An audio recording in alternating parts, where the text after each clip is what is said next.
आप देख रहे हैं जन टीवी और मैं आपके साथ आकांक्षा पारिक। खबरों की शुरुआत से पहले एक नजर सुर्खियों पर।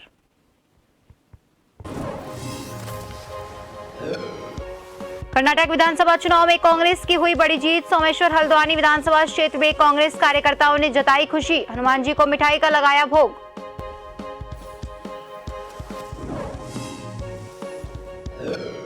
काशीपुर में भाजपा ओबीसी मोर्चा की जिला कार्य समिति की बैठक। आगामी निकाय चुनाव और लोकसभा चुनाव की तैयारियों पर हुई चर्चा।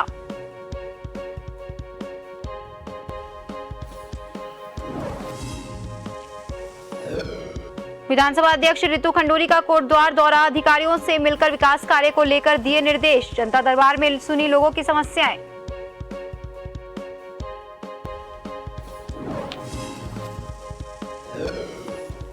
उत्तरकाशी में राष्ट्रीय लोक अदालत का आयोजन। लंबित पड़े मामलों की हुई सुनवाई। 161 केसों का सहमति से निपटारा।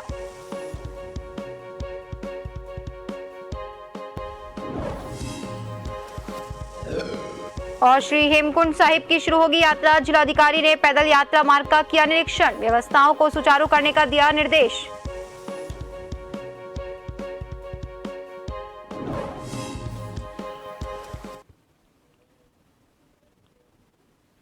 और अब खबरें विस्तार से। अल्मोड़ा जिले के सोमेश्वर विधानसभा में कांग्रेस कार्यकर्ताओं ने कर्नाटक विधानसभा चुनाव में कांग्रेस पार्टी की प्रचंड जीत पर सोमेश्वर हनुमान मंदिर में हनुमान जी को भोग लगाकर खुशी जताई। सोमेश्वर चौक पर ब्लॉक अध्यक्ष सोमेश्वर कुंदन सिंह भंडारी के नेतृत्व में पटाखे जलाकर जश्न मनाया गया। साथ ही मिठाई बांटकर खुशी जताई। ब्लॉक अध्यक्ष सोमेश्वर कुंदन सिंह भंडारी ने कहा कि कर्नाटक विधानसभा चुनाव में कांग्रेस की प्रचंड जीत हुई है। उन्होंने कहा, मोदी सरकार ने देश की जनता से झूठी घोषणाएं की है। देश की जनता ने मोदी सरकार को सबक सिखाया है।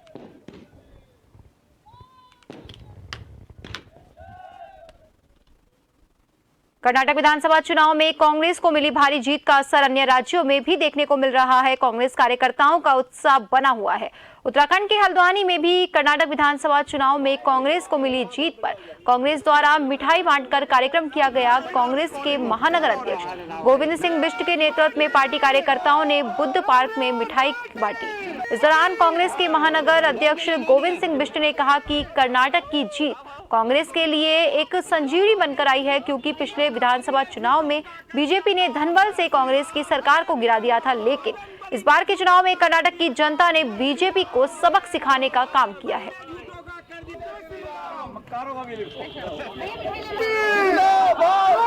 ये जनता के लिए भी संजीवनी है, क्योंकि जनमत का अपमान करके भारतीय जनता पार्टी ने जनादेश का अपमान किया था। पिछली बार ही कांग्रेस की सरकार आई थी और जिस तरीके से सरकार गिराने का काम भारतीय जनता पार्टी ने किया, लोकतंत्र का अपमान किया, जनमत का अपमान किया, तो इस बार जनादेश ने ये बताया कि जब जब आप जनमत का अपमान करेंगे तो जनता उसका जवाब देगी। जनता ने जवाब ही नहीं, पूरा हिसाब दिया है। पूरे देश के अंदर 9 साल में इस पार्टी ने सांप्रदायिकता, कहीं पर बेरोजगारी की, महंगाई की, पूरे देश के अंदर ये जवाब नहीं देंगे कि किस तरह पुलवामा में 40 लोग हमारे शहीद हुए। ये सिर्फ और सिर्फ देश के अंदर सांप्रदायिकता फैला कर करके इस देश को, इस खूबसूरत देश को, इस अभूतपूर्व जो हमको मैंडेट मिला है, वो इस बात का सबूत है कि भगवान श्री राम के नाम को इस्तेमाल करने वाले ये लोग आज बजरंगबली के नाम पर ऐसा पिटे। कांग्रेस प्रदेश अध्यक्ष करण मेहरा ने मुख्यमंत्री पुष्कर सिंह धामी को किसान के मुद्दे को लेकर पत्र लिखा। उन्होंने कहा, प्रदेश में गन्ना किसानों का भुगतान अभी तक सरकार द्वारा नहीं किया गया और न ही सरकार ने अभी तक फसलों का सार्थक मूल्य तय किया है। बिन मौसम बरसात और ओलावृष्टि से फसलें खराब हो चुकी है, लेकिन अभी तक सरकार द्वारा इस मामले पर कोई ठोस कदम नहीं उठाया गया। उन्होंने सरकार पर तंज कसते हुए कहा, किसानों की आय दोगुनी करने की बात करने वाली सरकार संवेदनहीन है और सरकार को किसान के नुकसान से कोई मतलब ही नहीं। हमने इन सभी मामलों को लेकर मुख्यमंत्री पुष्कर सिंह धामी को पत्र लिखा। अगर 1 महीने के अंदर इन तमाम मुद्दों पर कार्यवाही नहीं होती तो कांग्रेस उत्तराखंड के समस्त जिलों में सरकार को घेरने का काम करेगी।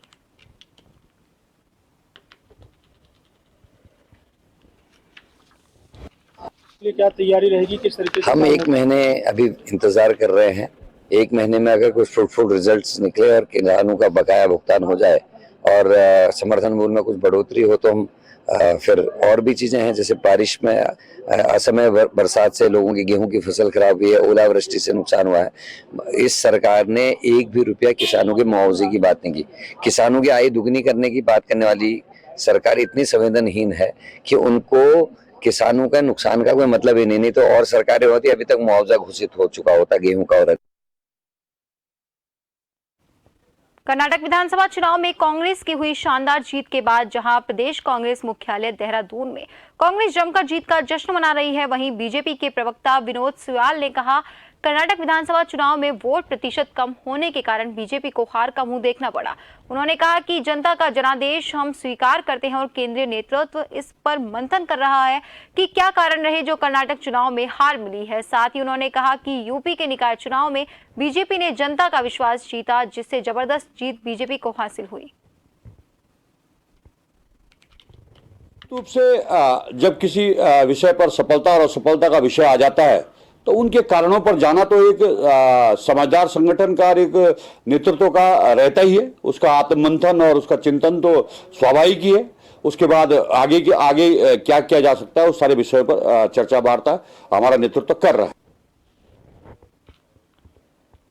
केंद्र और प्रदेश सरकार एक और देश भर में मदरसों को बढ़ावा देने की बात करती है तो वहीं दूसरी ओर पिछले 6 सालों से SPQEM के द्वारा रखे गए उत्तराखंड के मदरसों के तकरीबन 1000 शिक्षकों को वेतन नहीं मिल पाया, जिसके चलते शिक्षकों और प्रबंधकों में भारी रोष है। आपको बता दें, उत्तराखंड में चलने वाले मदरसों को लेकर सरकार ने 2008 में गाइडलाइन तैयार की थी और मदरसों में पढ़ाने वाले शिक्षकों की 10 से 12 हजार रुपए महीना वेतन सरकार अपनी तरफ से जारी करेगी, जिसके बाद सरकार ने उक्त वेतन 2016-17 तक तो दिया, उसके बाद वेतन जारी नहीं किया गया, जिसके चलते मदरसा प्रबंधन को तो दिक्कतों का सामना करना पड़ रहा है। शिक्षकों ने कहा अगर जल्द ही सरकार इस मामले में कोई सकारात्मक कदम नहीं उठाती तो सभी लोग मिलकर सरकार के खिलाफ एक बड़ा आंदोलन करेंगे। SPQEM योजना चला रखी है मदरसों के सुधार के लिए, लेकिन क्या है कि 6 साल हो गए मदरसा शिक्षकों को मानदेय नहीं मिला है। ये लोग भूखमरी की कगार पर हैं। इनके दुख दर्द को अगर मैनेजर्स, अध्यक्ष या प्रबंध समिति भी सुनती है, हम लोग भी कहाँ तक करेंगे अकेले। मैनेजमेंट भी में बहुत सारी 11 कमेटियाँ, 11 मेंबरान हैं, सभी के यहाँ, मेरे यहाँ भी हैं और डॉक्टर APJ अब्दुल कलाम में भी हैं, किसी के यहाँ 7 हैं। और लेकिन प्रबंधक महोदय बेचारे कहाँ तक करेंगे और अध्यक्ष महोदय भी। वैसे भी सिंगल मदर हूँ तो मुझे तो बहुत ज़्यादा दिक्कतें आ रही हैं। मैं चाहती हूँ जल्द से जल्द हमारा मानदेय दिया जाए। खर्चा चलाने की बहुत ज़्यादा दिक्कत है। बेटी है मेरी, उसे पढ़ाने की, उसको लिखाने की, उसके खाने पीने की हर तरह से बहुत दिक्कत परेशानी हो रही है। भारत सरकार से निवेदन है कि जल्द से जल्द हमारा वेतन देने की कृपा करें। देहरादून के हाथी बड़कला स्थित सर्वे स्टेडियम में आयोजित 4 दिवसीय मिलेट्स महोत्सव के दूसरे दिन केंद्रीय कृषि राज्य मंत्री कैलाश चौधरी पहुंचे। उन्होंने अपने संबोधन में कहा कि मिलेट्स महोत्सव का आयोजन भारतीय किसानों के लिए मील का पत्थर साबित होगा। उन्होंने इस मौके पर कहा कि आज कृषि के क्षेत्र में पढ़ लिख कर युवा आगे आ रहे हैं, जिससे देश में लगातार कृषि क्षेत्र में तरक्की हो रही है। इस आयोजन के लिए कृषि मंत्री उत्तराखंड गणेश जोशी का भी धन्यवाद किया। उन्होंने कहा कि प्रधानमंत्री नरेंद्र मोदी ने मोटे अनाज का नाम श्री अन्न रखकर लोगों की सोच में बदलाव लाने का काम किया। श्री अन्न के उपयोग से बहुत सारी बीमारियों को दूर किया जा सकता है। इस मौके पर हरिद्वार सांसद रमेश पोखरियाल निशंक ने कहा कि मिलेट्स का बढ़ावा उत्तराखंड के किसानों के लिए काफी महत्वपूर्ण है। इससे पहाड़ का पलायन रुकेगा, साथ ही किसानों को रोजगार मिलेगा।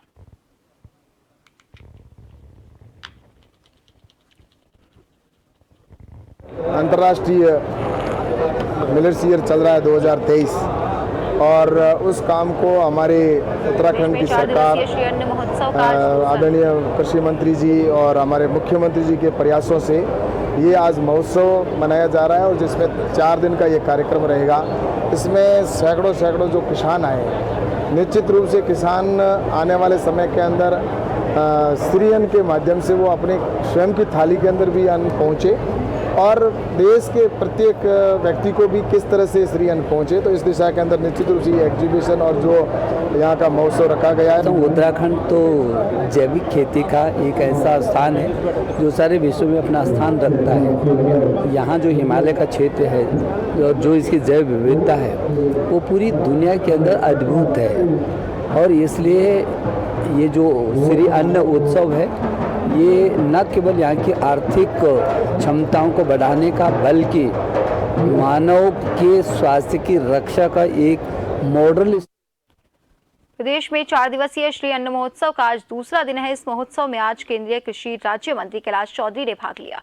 महोत्सव में बड़ी तादाद में किसान भाग ले रहे हैं। आपको बता दें, इस दौरान विभिन्न सरकारी योजनाओं को लेकर 134 स्टॉल्स लगाए गए हैं।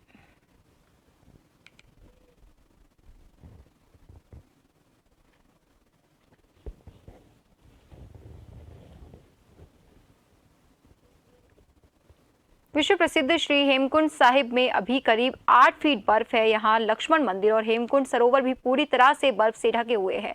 श्री हेमकुंड साहिब के कपाट 20 मई को खुलेंगे। प्रशासन यात्रा तैयारियों में लगा हुआ है और चमोली के जिलाधिकारी ने 18 किलोमीटर पैदल यात्रा कर हेमकुंड साहिब यात्रा तैयारियों का जायजा लिया।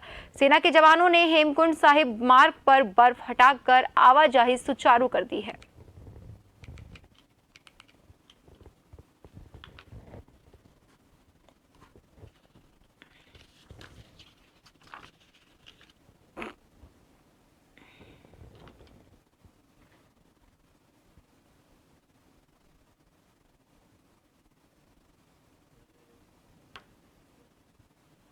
ऋषिकेश क्षेत्र की गौहरी माफी ग्राम सभा में क्षेत्र में जगह जगह प्लांटिंग को लेकर नियमों की जांच को लेकर प्रशासन और एमडीडीए हरकत में आया। कृषि भूमि पर व्यावसायिक गतिविधियों को लेकर एसडीएम के निर्देश पर एमडीडीए ने नोटिस जारी कर संबंधित लोगों से दस्तावेज उपलब्ध कराने को कहा। 7 दिन में संतोषजनक जवाब नहीं मिलने पर प्लॉटिंग ध्वस्तीकरण के साथ साथ प्लॉटिंग करने वालों पर सख्त कानूनी कार्रवाई के बाद एसडीएम ने कही है।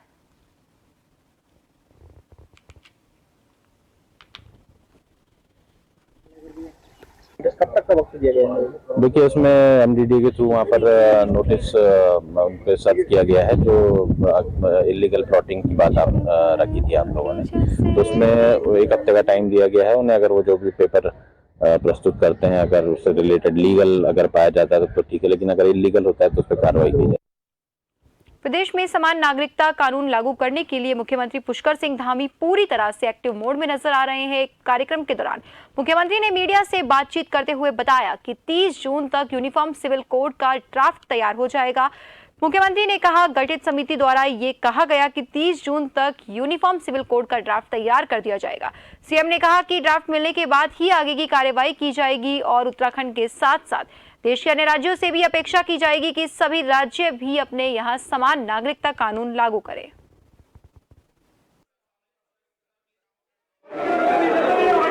30 जून तक हमको उसका ड्राफ्ट मिल जाएगा।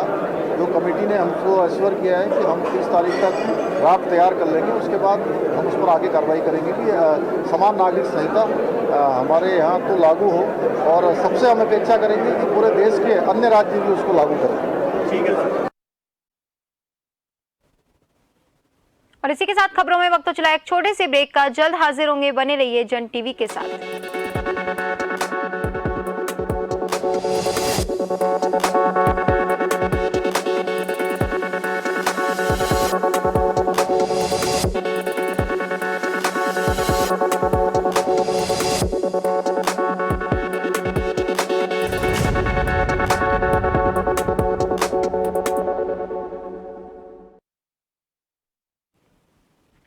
ब्रेक के बाद एक बार फिर से आपका स्वागत है। बढ़ते हैं अगली खबर की ओर।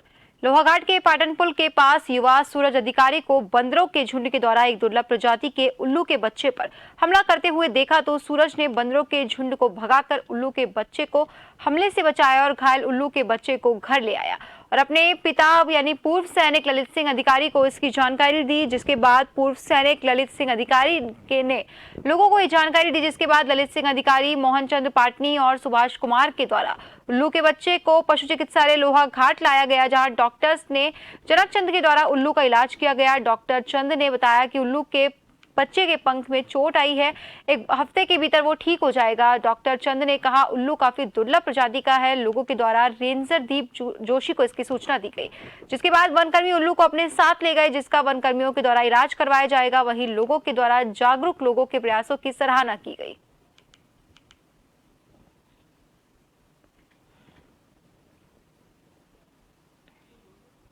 बहुत ज्यादा खराब नहीं है, हल्का सा एक विंग में इसके जो पंख में थोड़ा सा घाव है, लेकिन 1 हफ्ते तक लगभग इसको अपने उसमें रखना पड़ेगा, इनको थोड़ा अपने उसमें अपनी निगरानी में। उसके बाद ठीक है। एक तो बच्चा है, अच्छी तरह उड़ नहीं पा रहा है ये, और हल्का सा थोड़ा सा चोट है एक पंख में थोड़ा सा इसका। 1 हफ्ते में ठीक आ जाएगा ये। लोहाघाट पाटनपुर में रहता हूँ। वहाँ पर मेरे मकान के ऊपर में एक जंगल देवरानी पड़ती है। वहाँ पर मेरा लड़का डॉगी को लेकर के गया था, तो तब तक बंदर इसके ऊपर हावी हुए थे, मार रहे थे। बच्चा है तो मेरे लड़के ने देख लिया, तो उसने उठा करके घर में लाया, देखा तो इसका पंख डैमेज हुआ था। फिर मैंने रात को अपने घर में रखा था, तो कुछ खाना वाना तो कुछ खा रहा नहीं रहा, इसका अंदाज नहीं आ रहा है। लेकिन अभी फिर मैं इसके बाद मैंने मोहन पाटनी जी से और सुभाष दिवस परेड 2023 के मौके पर कर्तव्य पथ नई दिल्ली में प्रदर्शित उत्तराखंड राज्य की झांकी मानसखंड पूरे देश में प्रथम स्थान पर रही। वर्तमान में उत्तराखंड राज्य के विभिन्न जनपदों का भ्रमण करने के बाद मानसखंड झांकी आज सीमांत जनपद उत्तरकाशी पहुंची, जहां स्थानीय विधायक ने इस झांकी को हरी झंडी दिखाकर जनपद के विभिन्न स्थानों के लिए रवाना किया, ताकि स्थानीय जनमानस अपनी संस्कृति को जान सके। मानसखंड झांकी चिन्नाली, सौड़, ढूंढा, ज्ञानसू, उत्तरकाशी, भटवाड़ी, ब्रह्मखाल, बड़कोट, नौगांव, पुरोला, मोरी का भ्रमण करेंगी।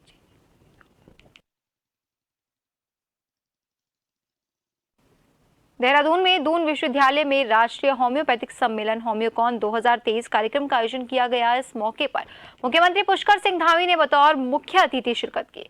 इस दौरान केंद्रीय राज्य मंत्री अश्विनी कुमार चौबे भी मौजूद रहे।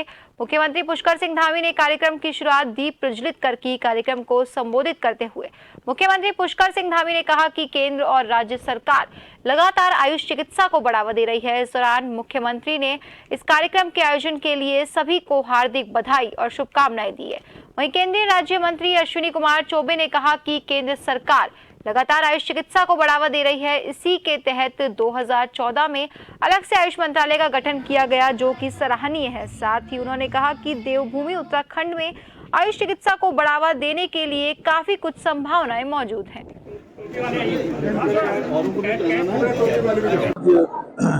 होम्योकॉन 2023 यहाँ पर आयोजित हुआ। इसमें हमारे बहुत सारे होम्योपैथी से जुड़े हुए, चिकित्सा क्षेत्र में जुड़े हुए अनेकों विशेषज्ञों ने और इस क्षेत्र में काम करने वाले लोगों ने भाग लिया है। तो निश्चित रूप से ये उत्तराखंड यहाँ देवभूमि है, वहीं ये आयुष भूमि भी है, आयुष के साथ साथ देवभूमि भी है।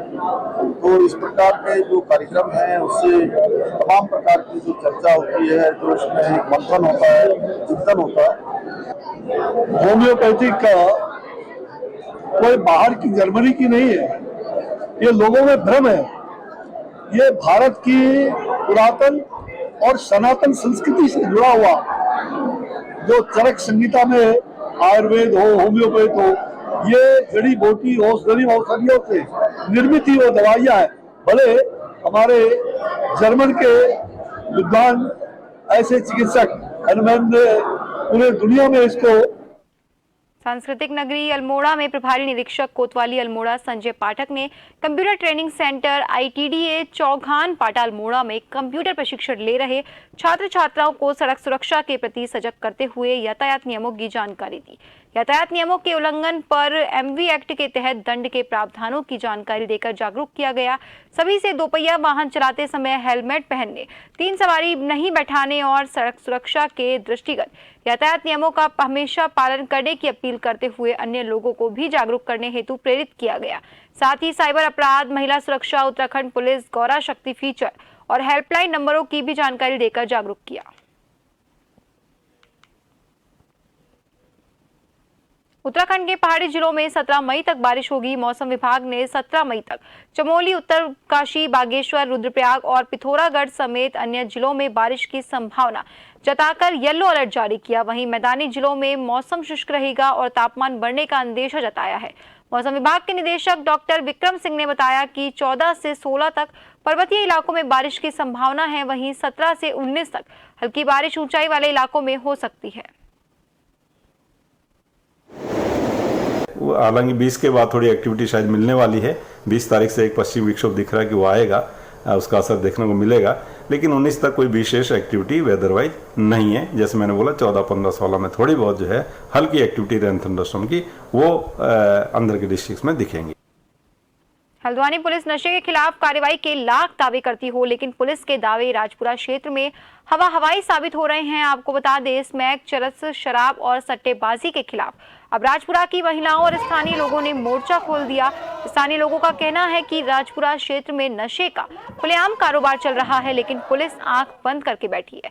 स्थानीय लोगों ने खुद मोर्चा उठाते हुए पुलिस प्रशासन को नशे के कारोबार पर कार्रवाई करने के लिए 3 दिन का समय दिया। राजपुरा के सामाजिक कार्यकर्ता शैलेंद्र बाली ने पुलिस को आमरण अनशन की चेतावनी दी है। ये लोग अपना नशा बंद कर दें। यदि वो नशा बंद नहीं करेंगे तो मैं धरना प्रदर्शन करूंगा प्रशासन के खिलाफ और आमरण अनशन भी करूंगा। मैं ये 2 दिन बाद यानी 3 दिन का समय दे रहा है और 3 दिन में मैं जो है आमरण अनशन के लिए इसी चौराहे पे संतोषी माता मंदिर के चौराहे पे यहाँ बैठूंगा और आमरण अनशन करूंगा। यहाँ जुए, सट्टेबाजी, स्मैक और भी बहुत सारे नशे हैं जो यहाँ पे क्षेत्र में चल रहा है। हम चाहते हैं कि हमारे क्षेत्र से नशा का पूरा जो काला धंधा है, व्यापार यहाँ पे चल रहा है, ये बहुत दूर चले जाए यहाँ से। और हम भैया के साथ हैं, इनका सहयोग दे रहे हैं कि हम अपने क्षेत्र से नशा मुक्ति हटाएं। इसमें जब आप मेरे संज्ञान में इस चीज़ को ला रहे हैं और लोगों ने इस चीज़ को संज्ञान में लाया है तो इसको बहुत अच्छे से वहाँ पर कार्रवाई की जाएगी और जो भी नशे में लिप्त होगा उसको जेल को सलाखों के पीछे भेजने का काम किया जाए। और अब आखिर में एक नजर हेडलाइंस पर।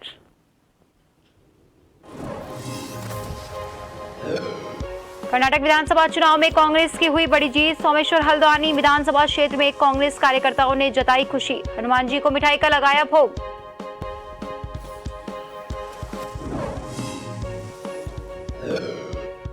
काशीपुर में भाजपा ओबीसी मोर्चा की जिला कार्य समिति की बैठक। आगामी निकाय चुनाव और लोकसभा चुनाव की तैयारियों पर हुई चर्चा।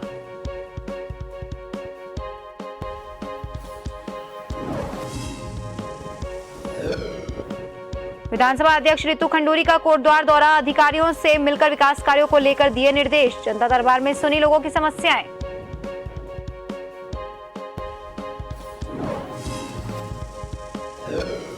उत्तरकाशी में राष्ट्रीय लोक अदालत का आयोजन। लंबित पड़े मामलों की हुई सुनवाई। 161 केसेस का सहमति से निपटारा।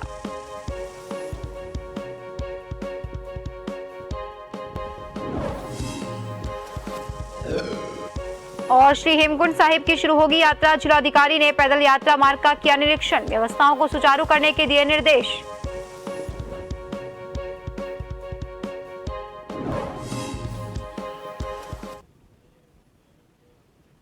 और फिलहाल इस बुलेटिन में इतना ही। बने रहिए जन टीवी के साथ। नमस्कार।